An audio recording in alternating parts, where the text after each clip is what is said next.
Hi friends, আশা করি সবাই ভালো আছো। তোমরা যারা ঘুরতে যাচ্ছ আর উত্তরবঙ্গ গেলে ওয়েস্ট সিকিম যদি যাচ্ছ, তাহলে কিন্তু পেলিংয়ের এই টুরিস্ট স্পটটা একদম দেখতে ভুলো না। আর সেটা কিন্তু প্রথম সারিতেই রেখো, সেটা হচ্ছে খেচিও পালরি হ্রদ, যেটাকে আমরা ইচ্ছে পূরণ লেকও বলে থাকি। এখানে কিন্তু আসলে তোমার মনস্কামনা অবশ্যই পূর্ণ হবে। যদি তোমরা কোনো মনের উইশ করে থাকো, সেটা কিন্তু পূর্ণ হবে। বৌদ্ধরা কিন্তু এই জায়গাটা উপাসনার জায়গা বলে মনে করে, আর ভীষণ পবিত্র এবং নিরিবিলি।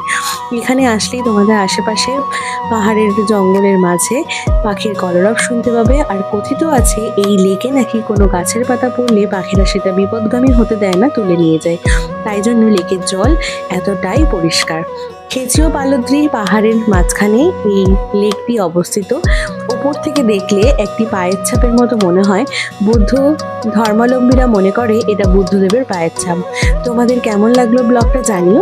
দেখা হবে একটা অন্য ব্লগে। টাটা।